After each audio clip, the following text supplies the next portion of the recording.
আসসালামু আলাইকুম। প্রিয় দর্শক, অন্য মঞ্চের আলাপচারিতায় আপনাদের সকলকে আমন্ত্রণ জানাচ্ছি। ঢাকা ক্যান্টনমেন্টের জাহাঙ্গীর গেট থেকে অধ্যাপক ইউনূসের বাসভবন যমুনার দূরত্ব মাত্র ৩.৫ কিলোমিটার। গত ৩ দিনে এই ৩.৫ কিলোমিটার দূরত্ব কি কয়েক গুণ বেড়ে গেছে। গত ২ দিন ধরে বাংলাদেশের রাজনীতি থেকে শুরু করে পাবলিক স্পিয়ারে এমন গুঞ্জন উঠেছে। নুরুল হক নূরের উপর লাঠিচার্জের পর থেকে সরকারের বিবৃতিতে সেনাবাহিনীর সাথে যে দূরত্ব তৈরি হয়েছে সেটা স্পষ্ট হয়ে উঠেছিল। এরই মধ্যে সেনাপ্রধানের আকস্মিক কয়েকটি বৈঠক ঢাকার বাতাসে গুঞ্জন ছড়িয়েছে অধ্যাপক ইউনূস সরকারের বোধহয় মেয়াদ শেষ হতে যাচ্ছে। ৩১শে আগস্ট প্রধান বিচারপতির সাথে বৈঠকে রেশ কাটতে না কাটতেই সেনাপ্রধান জেনারেল ওয়াকারুজ্জামান রাষ্ট্রপতি ও প্রধান উপদেষ্টার সাথে বৈঠক করেছেন।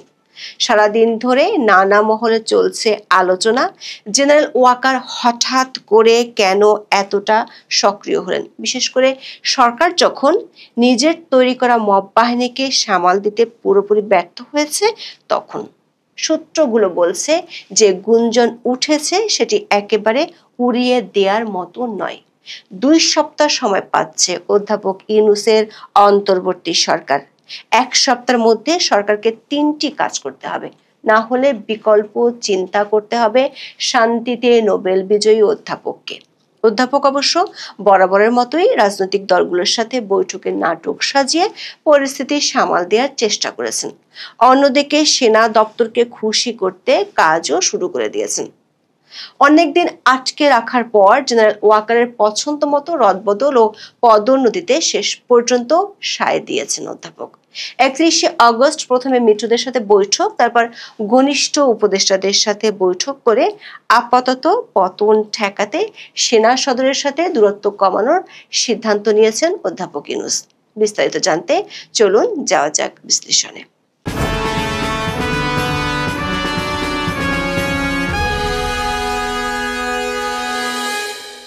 দেশ জুড়ে লাটে উঠেছে আইন শৃঙ্খলা, প্রকাশ্যে চলছে মব সন্ত্রাস। সরকার সমর্থকরাই বলছেন এর চেয়ে জঘন্য আইন শৃঙ্খলা পরিস্থিতি তারা আগে কখনো দেখেনি। এখন রাস্তায় বের হতে হলে তাদের যান হাতে নিয়ে বের হতে হচ্ছে। সরকার ও সরকারের বাইরের লোকজন মনে করে এর পেছনে মূল দায়ী হলো মব সন্ত্রাস, আর সরকারি সমর্থকরাই এই মব সন্ত্রাস করছে সরকারেরই আশকারায়। সবশেষ মব সন্ত্রাস ঠেকাতে গিয়ে ২৯শে আগস্ট আইন শৃঙ্খলা বাহিনীর বেদম পিটুনিতে আহত হয় গণ অধিকার পরিষদের সভাপতি নুরুল হক নূর। ওই ঘটনায় আইএসপিআর থেকে বিবৃতি দিয়ে দাবি করা হয় মব ভায়োলেন্সের প্রতি সরকারের জিরো টলারেন্স নীতি বাস্তবায়ন করতে গিয়ে আইন শৃঙ্খলা বাহিনীর সদস্যরা বল প্রয়োগ করেছে। কিন্তু একদিন পর সরকারের পক্ষ থেকে উল্টো দাবি করে বিবৃতি দেওয়া হয়। সরকারের দাবি নূরের উপর হামলা হয়েছে এবং সরকার এর শুধু প্রতিবাদ বা নিন্দাই জানায়নি, বিচার বিভাগীয় তদন্ত কমিশন গঠনের ঘোষণা দিয়েছে। এই ঘটনাকে কেন্দ্র করে পরিস্থিতি ঘোলাটে হয়ে যায়। রাখাইন করিডোর সহ নানা ইস্যুতে সেনা সদরের সাথে যমুনার এমনিতেই দূরত্ব তৈরি হয়ে আছে।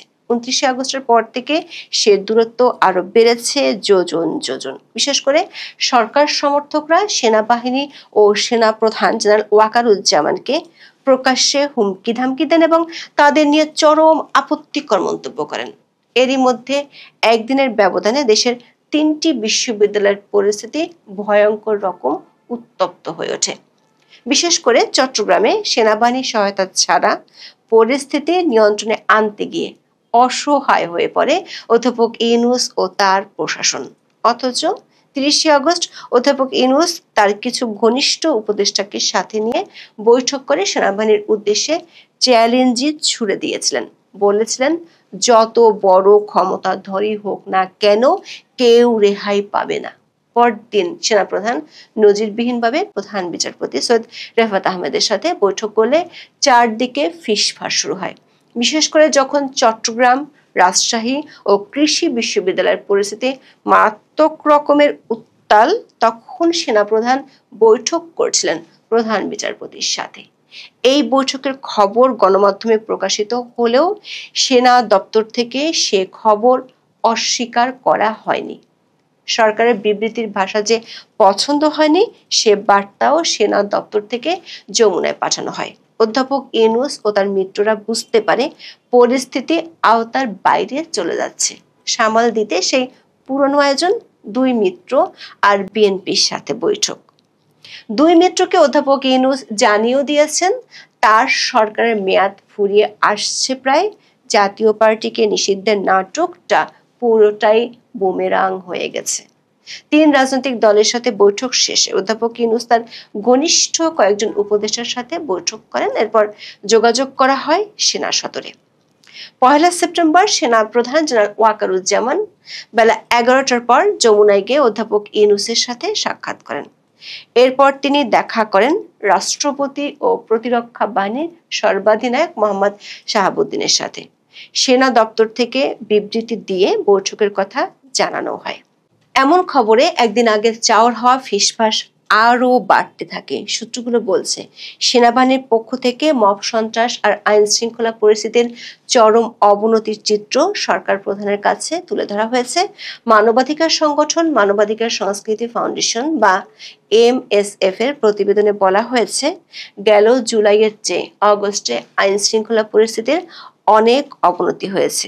বেড়েছে গণপিটুনিতে মানুষ হত্যা, সাথে যোগ হয়েছে সাংবাদিক হত্যা। এর পেছনে আছে সরকারি মব বাহিনী।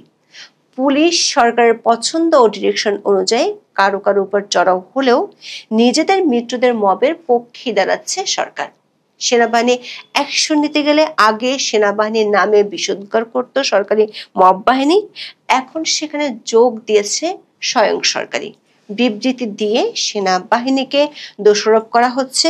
সেনা দপ্তর থেকে পাঠানো বিবৃতিতে দুটি বৈঠককে বলা হচ্ছে সৌজন্য সাক্ষাৎ হিসেবে। দাবি করা হয়েছে জেনারেল ওয়াকার 21 থেকে 28 আগস্ট পর্যন্ত চীন সফর করছিলেন।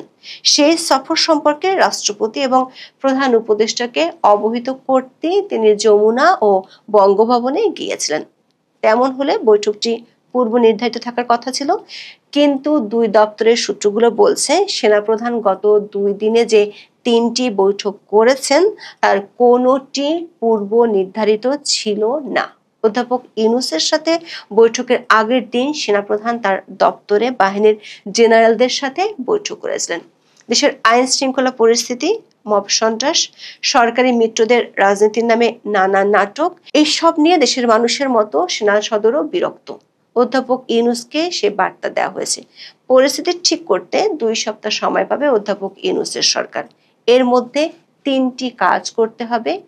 1, মবের পক্ষে জয়গান না গেয়ে মব ভায়োলেন্সে জড়িতদের বিরুদ্ধে ব্যবস্থা নিতে হবে এবং মবের হাতে লাঞ্ছিত হয়ে যারা গ্রেপ্তার হয়েছেন তাদের মুক্তি দিতে হবে। দর্শক, সবশেষ গত 28 আগস্ট মঞ্চ 71 অনুষ্ঠানে মব সন্ত্রাস যারা চালিয়েছিল তাদেরকে গ্রেপ্তার না করে সরকার গ্রেপ্তার করে জেলে পাঠিয়েছে মুক্তিযোদ্ধা, শিক্ষক ও সাংবাদিকদেরকে। দেশের আইন শৃঙ্খলা পরিস্থিতি নিয়ন্ত্রণে আনার জন্য সেনাবাহিনী যে জিরো টলারেন্স নীতির কথা বলেছে সেটাতেই সরকারকে সায় দিতে হবে। 2 নম্বর কাজটি হলো সেনা সদরের কাজে সরকার ও সরকারের কোনো উপদেষ্টা হস্তক্ষেপ করতে পারবে না। অনেকদিন ধরে আটকে ছিল সেনাবাহিনীতে পদোন্নতি ও বদলি। জেনারেল ওয়াকারের বৈঠকের পরই সে জট খুলে যায়। 1 সেপ্টেম্বর বাংলাদেশ সেনাবাহিনীর কয়েকটি গুরুত্বপূর্ণ পদে রদবদল হয়েছে। 2 জন কর্মকর্তাকে মেজর জেনারেল পদে পদোন্নতি দেওয়া হয়েছে। সেনাবাহিনীর জন্য অত্যন্ত গুরুত্বপূর্ণ কমান্ডিং এরিয়া হিসেবে পরিচিত সাভারের এরিয়া কমান্ডার করা হয়েছে মেজর জেনারেল আসাদুল হককে। তৃতীয় যে কাজটি সরকারকে করতে হবে সেটিরও অ্যাকশন শুরু হয়ে গেছে। সেটি হলো সেনাবাহিনীর বিরুদ্ধে যারা ঘৃণা ছড়াচ্ছে সেসব সরকারি মিত্রদের বিরুদ্ধে সরকারকে ব্যবস্থা নিতে হবে। সেনাবাহিনীর বিরুদ্ধচারণ করে সরকারের পক্ষ থেকে আর বক্তব্য দেয়া যাবে না। বাহিনীর কোনো সদস্য অপরাধ করলে সেনা আইনে যেমন বিধান আছে সেভাবেই তার অপরাধের তদন্ত বিচার করতে হবে। দর্শক, প্রধান উপদেষ্টার সঙ্গে সেনা প্রধানের বৈঠক নিয়ে সরকারের ভাষ্য এবং আইএসপিআর যে আলাদা বিবৃতি দিয়েছে সে দুটো বিবৃতি একটু ক্রিটিক্যালি দেখলে 3টি শর্তের কথা আঁচ করা যাবে, পাওয়া যাবে সরকারের অবস্থান থেকে সরে আসার ইঙ্গিত। নূরের উপর লাঠিচার্জের ঘটনা নিয়ে 2 দিন আগে প্রধান উপদেষ্টার দপ্তর ক্ষোভ ঝেড়েছিল সেনাবাহিনীর উপর, কিন্তু 1 সেপ্টেম্বরের বিবৃতিতে এর কোনো ছোঁয়াই পাওয়া যায়নি, বরং সেনাবাহিনীর ভূমিকা নিয়ে রীতিমতো উচ্ছ্বসিত ডক্টর মোহাম্মদ ইউনূস। প্রধান উপদেষ্টার কার্যালয়ের বিবৃতিতে বলা হয়, বৈঠকে প্রধান উপদেষ্টা বর্তমান পরিস্থিতিতে বেসামরিক প্রশাসনকে সহায়তায় সেনাবাহিনীর ভূমিকা নিয়ে আলোচনা করেন। তিনি আইন শৃঙ্খলা রক্ষায় সেনাবাহিনীর ধারাবাহিক অবদানের জন্য কৃতজ্ঞতা জানান। অথচ 2 দিন আগে মব সন্ত্রাসীদের উপর বল প্রয়োগের কথা বলেছিল সেনাবাহিনী, আর সরকার বিবৃতি দিয়ে ওই বল প্রয়োগকে বলেছিল গণতান্ত্রিক আন্দোলনের স্পিরিটের উপর আঘাত। 2 দিন আগে ছিল যেটা প্রচ্ছন্ন হুমকি, সেটি এখন হয়ে গেল কৃতজ্ঞতা। প্রধান উপদেষ্টার কার্যালয়ের বিবৃতিতে কিছু বিস্ময়কর তথ্য রয়েছে। এতে বলা হয়, অন্তর্বর্তী সরকারকে পূর্ণ সহযোগিতা করবেন বলে প্রধান উপদেষ্টাকে আশ্বস্ত করেন জেনারেল ওয়াকারুজ্জামান। তিনি প্রধান উপদেষ্টাকে চারদিকে ছড়ানো গুজবে কান না দেওয়ার অনুরোধ জানান। প্রশ্ন হলো, সেই গুজবটি কি? আবার বিবৃতির এই ভাষা থেকে বোঝা যায় প্রধান উপদেষ্টা নিজেও গুজব নিয়ে অস্বস্তিতে ভুগছেন আর তাকে আশ্বস্ত করছেন সেনাপ্রধান। দর্শক, এমন অস্পষ্ট অস্থিরতার মাঝে আইএসপিআর দিয়েছে নতুন বিবৃতি। এতেও দেখা গেছে 2 দিন আগের মতো অনমনীয় কঠোর অবস্থান। রাষ্ট্রপতি এবং প্রধান উপদেষ্টার সঙ্গে বৈঠকের তথ্য দিয়ে বলা হয়, সেনাবাহিনী প্রধান আশ্বস্ত করেন দেশের আইন শৃঙ্খলা পরিস্থিতির উন্নয়ন ও জনগণের নিরাপত্তা নিশ্চিত করতে বাংলাদেশ সেনাবাহিনীর সর্বাত্মক সহযোগিতা অব্যাহত রাখবে। অর্থাৎ মবের সন্ত্রাস ঠেকানোর দায়িত্ব থেকে পিছু হটবে না সেনাবাহিনী। সূত্রগুলো বলছে, মব নিয়ে বিদেশি চাপও বাড়ছে। মার্কিন চার্জ দ্য অ্যাফেয়ার্স বৈঠক করেছেন প্রধান নির্বাচন কমিশনার নাসির উদ্দিনের সাথে। সিএসি নিজেই জানিয়েছেন, মার্কিন ভারপ্রাপ্ত রাষ্ট্রদূত মব সন্ত্রাস নিয়ে প্রশ্ন তুলেছেন। তবে সিএসি যে জবাব দিয়েছেন তাতে বোঝা যায় সরকার মব সন্ত্রাস ঠেকানোর ক্ষেত্রে আশা ছেড়ে দিয়েছে। সিএসির অদ্ভুত জবাব, জাতীয় সংসদে 300 আসনের নির্বাচন একসঙ্গে হবে, তখন এই 300 জায়গাতেই মব ভাগ হয়ে যাবে। যারা মব সৃষ্টি করেন তারা নিজ নিজ এলাকায় চলে যাবেন, তখন একসঙ্গে এত লোক একত্রে আর পাওয়া যাবে না। যারা মব সৃষ্টি করতে চান বা মব সৃষ্টি করবেন তারা নির্বাচনের সময় সুবিধা করতে পারবেন না। সরকার মব সন্ত্রাসীদের ঠেকানোর বদলে এখন ডিভিশন অফ মবের উপর ভরসা রাখছে। এখন এ পর্যন্ত। সবাই ভালো থাকুন, সুস্থ থাকুন, নিরাপদে থাকুন। দেখা হবে আগামী পর্বে। আপনারা জানেন যে গতকাল এবং আজকে বেশ কিছু আলোচিত ঘটনা ঘটেছে। এই আলোচিত ঘটনা ঘটবার প্রেক্ষিতে নানা রকম গুজব, নানা রকম প্রপাগান্ডা ছড়িয়ে পড়ছে। বিশেষ করে গুজবটা বেশি এই মুহূর্তে ছড়ছে কোথার থেকে? যারা সরকারে আছে তারা নয়, গুজবটা আসলে সরকারের বাইরে যারা আছে, এই সরকারের আগে যারা ছিল তাদের পক্ষ থেকেই, তাদেরই কতিপয় মানুষ গুজব ছড়াচ্ছে। গুজব ছড়িয়ে আসলে কী লাভ এটি আমিও বুঝি না। এমনও গুজব ছড়াচ্ছে যে ইতিমধ্যে 6-7 জন উপদেষ্টা পদত্যাগ করেছেন। এমনও গুজব ছড়ানো হচ্ছে যে 1 সেপ্টেম্বর থেকে দেশে জরুরি অবস্থা জারি হবে। এমনও গুজব শোনা যাচ্ছে যে ইউনূস পালিয়ে যাচ্ছে। না ভাই, এগুলো কোনো কিছুই সঠিক নয়। তবে পর্দার অন্তরালে অনেক ঘটনা ঘটছে এবং ইউনূস চলে যাবে, এতে কোনো মিথ্যে নেই। সরকারের মধ্যে একদম ভাঙচুর অবস্থা, ভেঙে পড়বে, যে কোনো মুহূর্তে বিল্ডিংটা ভেঙে পড়ে এরকম অবস্থা আছে। কিন্তু তাই বলে কেউ কেউ যে অতিরিক্ত বলছেন যে আজকেই সরকার বিদায় নেবে, ইউনূস চলে যাচ্ছে, কিংবা এগুলো কিচ্ছু না, এখনো পর্যন্ত নয়। তবে আয়োজন চলছে। আয়োজনটা কেমন আপনি দেখুন যে আজকে হাইকোর্ট প্রথমে ডাকসু নির্বাচন স্থগিত করলো, এরপরে চেম্বার আদালত এটিকে আবার বলে দিল যে নির্বাচন হতে কোনো বাধা নেই। এই ডাকসু নির্বাচন, রাকসু নির্বাচন, চাকসু নির্বাচন, জাকসু নির্বাচন, এগুলো আসলে জামাতের প্রেসক্রিপশনে। এগুলো করে একটা ব্যাপক গন্ডগোল লাগিয়ে দেওয়া, গন্ডগোল লাগিয়ে দিয়ে প্রধান লক্ষ্য আছে যে একটা বিপ্লবী সরকার করা। আসলে জামাত এবং জামাতের সাথে যারা আছে তারা বিপ্লবী সরকার, দেশে একটা চূড়ান্ত আবার একটি গন্ডগোল বাঁধিয়ে দিয়ে একটা বিপ্লবী সরকার করা, সব কিছু বন্ধ করে দেবে, সব কিছু বাদ দিয়ে দেবে, সেনাবাহিনী, রাষ্ট্রপতি, সরকার সব বাদ দিয়ে কোনো এক ময়দানে গিয়ে একটা সরকার গঠন হবে। আসলে চূড়ান্ত লক্ষ্য এটাই।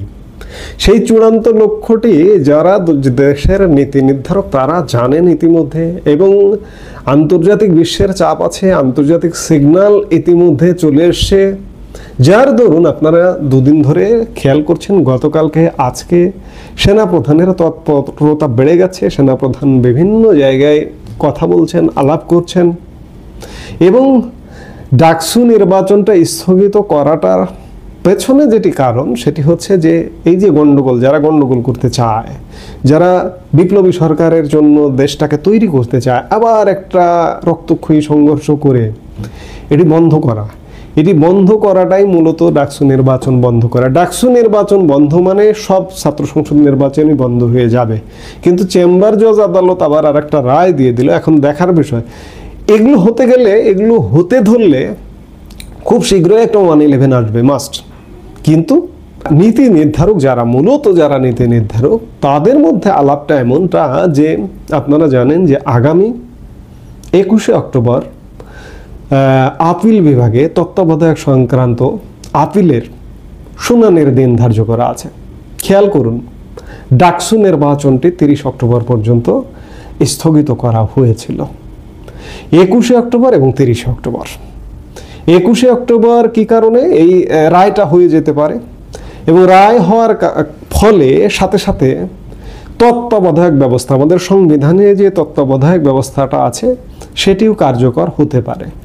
সূত্রের খবর বলছে যে গতকাল সেনাপ্রধান জেনারেল ওয়াকারুজ্জামান প্রধান বিচারপতি সৈয়দ রিফাত আহমেদের সাথে দেখা করবার কারণটা হচ্ছে যে রায় হবার সাথে সাথে তত্ত্বাবধায়ক সরকার ব্যবস্থা বাস্তবায়ন করা।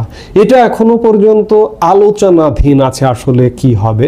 আপনারা খেয়াল করেছেন যে গত শুনানির দিন, রিভিউ শুনানি লাস্ট যেদিন হলো, সেদিন প্রধান বিচারপতি একটি কথা কিন্তু জিজ্ঞেস করেছিলেন যে যদি রায় হয় তত্ত্বাবধায়ক সরকারের পক্ষে, তাহলে তত্ত্বাবধায়ক সরকার কবে থেকে কার্যকর হবে। এই সব কিছু এবং একই যোগসূত্রে বাধা। এখন জটিলতা আছে হচ্ছে যে অক্টোবরে যদি তত্ত্বাবধায়ক সরকারের রায় হয় কিংবা সংবিধানের তত্ত্বাবধায়ক সরকার আসে, তাহলে যারা, আমি বারবার বলি, আজকেই আর একটা ভিডিওতেও বলেছি, এর আগেও বলেছি যে এখনই যে যদি হয় অক্টোবরের মধ্যে যদি হয় তত্ত্বাবধায়ক সরকার ব্যবস্থা, যদি 21 তারিখে রায় হয়ে গেল, তার সপ্তাহখানেকের মধ্যে হয় তত্ত্বাবধায়ক সরকারটা গঠন করতে হয়, তাহলে কি হবে? তাহলে সর্বশেষ অবসরপ্রাপ্ত প্রধান বিচারপতি দুইজনকে, একজন যদি নিতে রাজি না হন, বিচারপতি ওবায়দুল হাসান, তার আগে অবসর নিয়েছেন হাসান ফয়েজ সিদ্দিকী, তারা যদি রাজি না হন, বিচারপতি ওবায়দুল হাসান রাজি না হলে হবেন হাসান ফয়েজ সিদ্দিকী, হাসান ফয়েজ সিদ্দিকী যদি রাজি না হন, তাহলে আপিল বিভাগের সর্বশেষ অবসরপ্রাপ্ত বিচারপতি, আপিল বিভাগের সর্বশেষ যারা অবসর নিয়েছেন তারাও যদি রাজি না হন, তাহলে রাষ্ট্রপতি রাজনৈতিক দলগুলোর সাথে আলাপ করে একজন নিউট্রাল মানুষকে খুঁজবেন। সেক্ষেত্রেও যদি না পাওয়া যায়, তাহলে চূড়ান্ত বিচারে রাষ্ট্রপতি দায়িত্ব নেন। এটি যদি অক্টোবরে করতে হয়, আরেকটি অক্টোবরের পরে নভেম্বর, ডিসেম্বর, আর 2 মাস পরে যদি করেন, তাহলে প্রধান উপদেষ্টা হবেন 27শে ডিসেম্বরের পরে যদি করেন বর্তমান প্রধান বিচারপতি সৈয়দ রিফাত আহমেদ। কিন্তু এই যে সৈয়দ রিফাত আহমেদ এই দায়িত্বে আসবেন কিনা কিংবা দায়িত্বটা নেবেন কিনা, সে ব্যাপারে যথেষ্ট সন্দেহ, সংশয় আছে। এই আলাপটা যখন আমি করতে আসি, তখনই আমার মনে পড়ে যায় 2006 সালের প্রধান বিচারপতি কে এম হাসান, যে কে এম হাসানকে বিএনপি জামাত নিজেরা সাজিয়ে গুছিয়ে দায়িত্ব দিতে চেয়েছিল, এমনকি 2 বছর তার চাকরির বয়স বাড়িয়ে পর্যন্ত সর্বশেষ অবসরপ্রাপ্ত প্রধান বিচারপতি কে এম হাসানকে করেছিল, কিন্তু কে এম হাসান তখন দায়িত্ব নেননি, যার কারণে 111 সরকার এসেছিল। আজকে এই যে গড়াইতে গড়াইতে অক্টোবর থেকে নভেম্বর, ডিসেম্বর, গড়াইতে গড়াইতে যদি ডিসেম্বরের শেষ নাগাদ যায়, তাহলে সৈয়দ রিফাত আহমেদকে। এখন যারা আছেন তারা সৈয়দ রিফাত আহমেদকেই পছন্দ করবেন যে সৈয়দ রিফাত আহমেদই প্রধান উপদেষ্টা হন। তিনি যদি দায়িত্ব না নেন, ডিসেম্বরে গিয়েও সেই আবার ঘুরে ফিরে 111 সরকার। আর এখন যদি করতে হয় তাহলে আমাদের সংবিধানের আলোকে যে কাউকে নিতে হবে। চূড়ান্ত 5টা ধাপ আছে, 5টা ধাপের সর্বশেষ ধাপ হচ্ছে মহামান্য রাষ্ট্রপতি অতিরিক্ত দায়িত্ব হিসেবে নেন। কিন্তু সেটাকে বর্তমান যারা আছেন তারা মানবেন কিনা, সবকিছু মিলে আসলে আপনারা অনেকে বলছেন যে জরুরি অবস্থা জারি হলো বলে পদত্যাগ করল সরকারের অনেক উপদেষ্টা, পদত্যাগপত্র ইতিমধ্যে জমা দিয়েছেন, প্রধান উপদেষ্টা পালানোর পথ খুঁজছেন। সরকারের ভেতরে টালমাটাল অবস্থা আছে। এই টালমাটাল অবস্থাটাকেই দেশি বিদেশি ব্যবস্থাপনায় সামলানোর একটা চেষ্টা হচ্ছে। কিন্তু যারা বলছেন হঠাৎ করে আজকে কালকে হয়ে যাবে, আজকে কালকে হবে না, এমন কোনো পরিস্থিতি, যারা বলছেন আপনাদের উদ্দেশ্যেই বলি যে এমন কোনো পরিস্থিতি আপনারা ক্রিয়েট করতে পারেননি যে আজকেই জরুরি অবস্থা জারি হতে হবে, আজকেই সরকারের 7 জন উপদেষ্টা পদত্যাগ করতে হবে, কিংবা আজকেই ডক্টর ইউনূস পালিয়ে যেতে হবে। না, দেশে অচল অবস্থা আছে, চারিদিকে ভঙ্গুর, চারিদিকে ভয়াবহ অবস্থা, বিশ্ববিদ্যালয়গুলোকে অগ্নিগিরি করে রাখা হয়েছে এবং সার্বিকভাবে আইন শৃঙ্খলা পরিস্থিতি ভয়ঙ্কর, ভয়ানক, দেশের টান টান উত্তেজনা। কিন্তু এটা এখনই হবার মতো, এখনই ঘটনা ঘটবার মতো ঘটনা এখনো পর্যন্ত হয়নি। তবে একথাও বলে রাখা ভালো, এই যে ছাত্র সংসদ নির্বাচন প্রথমে হাইকোর্ট স্থগিত করলো, তারপরে চেম্বার জজ আদালত এটিকে আবার নির্বাচন হতে বাধা নেই এমন পর্যায়ে এলো। আবার কি হবে এটি বলা কঠিন এই মুহূর্তে। শেষ পর্যন্ত যদি রাকসু নির্বাচন, ডাকসু নির্বাচন, জাকসু নির্বাচন, চাকসু নির্বাচন হয়, এই নির্বাচনগুলোকে কেন্দ্র করে সংবিধান বাদ, তার আগেই ডিসেম্বরও যাওয়া লাগবে না, এর মধ্যেই 111 সরকার আসবে। যদি এই পরিস্থিতি ক্রিয়েট হয়, আমি বলছি কিন্তু যদি প্রচন্ড সাংঘর্ষিক, মার কাট, লাশ পড়ছে, রক্ত পড়ছে, এরকম পরিস্থিতির উদ্ভব হয় যদি আগামী 7-10 দিন, 1 মাসের মধ্যে, তাহলে, আর যদি না হয় এইভাবেই যদি ঠান্ডা থাকে, তাহলে অক্টোবর পর্যন্ত, রায় পর্যন্ত অপেক্ষা করতে হবে। এবং অক্টোবর পর্যন্ত অপেক্ষা করেও সমাধান হবে কিনা সেটি এই মুহূর্তে বসে বলা কঠিন। ডিসেম্বর পর্যন্ত অপেক্ষা করতে হতে পারে। কাজেই আজকে বা কালকে কিছু ঘটছে অন্তরালে এমন কোনো আভাস নেই। পরিস্থিতি দারুণ ঘোলাটে, বারবার বলছি, আবারও এই কথায় ফিরে আসছি, পরিস্থিতি নিদারুণ ঘোলাটে। কিন্তু ওই যে যারা বলছেন আজকে জরুরি অবস্থা জারি হচ্ছে, কালকেই সবাই পদত্যাগ করছেন, না, আপনারা কিছু করতে পারেননি এখনো পর্যন্ত। একটা কথা এখানে এই প্রসঙ্গে বলি যে আওয়ামী লীগের ভালো মন্দ মানুষ সবকিছু মিলেই তো আছে, গুজববাজও কিছু আছে তো, তাই না? গুজববাজদের জন্য, সবার জন্যই বলি যে আওয়ামী লীগ ফিরবে, আওয়ামী লীগের রাজনীতিতেও ফিরতে হবে। দুটো কারণে। আওয়ামী লীগের গত 1 বছরের কোনো কৃতকর্ম, কোনো কৃতিত্ব তা না, দুটো কি কারণ, ইতিমধ্যে যে বন্দোবস্তের মধ্যে আমরা ঢুকে গেছি, নতুন বন্দোবস্ত পুরোপুরি ফেল মেরেছে। আওয়ামী লীগ যে পরিমাণ, যে ভালো ছিল, যতটুকু ভালো ছিল, এরা করেছে 100 ভাগ খারাপ এখনকার পরিস্থিতি। এই খারাপের কারণে প্রাকৃতিকভাবে চেঞ্জ হয়ে যাবে, আরেকটা চেঞ্জ হবে ভূ রাজনৈতিক কারণে। সেই জায়গা থেকে আওয়ামী লীগ ফিরবে। এখন আওয়ামী লীগের গঠনমূলক, আমি বারবার প্রত্যেকটা আলাপের জায়গায় বলবো যে আওয়ামী লীগের গঠনমূলক কাজ নিয়েই ফিরতে হবে। কারণ আমরা বারবার কি মার খাবো, বারবার কি মরবো। আবার এর সাথে এই কথাও বলতে হয় যে আওয়ামী লীগ গঠনমূলক হবে, অন্যরা কি, অন্যদের হতে হবে না। আমি এর সাথে বলতে চাই যে তুমি অধম বলি আমি উত্তম হইব না কেন। তো কাজেই পরিস্থিতি ঘোলাটে, পরিস্থিতি যে কোনো মুহূর্তে, যে কোনো সময় বিস্ফোরণ ঘটতে পারে, আবার টানতে টানতে এটা ডিসেম্বর পর্যন্ত যেতে পারে। প্রতিনিয়ত রং বদলাচ্ছে, এই রঙের উপর ডিপেন্ড করবে আসলে কি ঘটবে, কখন ঘটবে। দিন তারিখ দিয়ে কিছু ঘটবে না, হঠাৎ করে ঘটে যাবে, আপনি আমি হয়তো বুঝতেও পারবো না।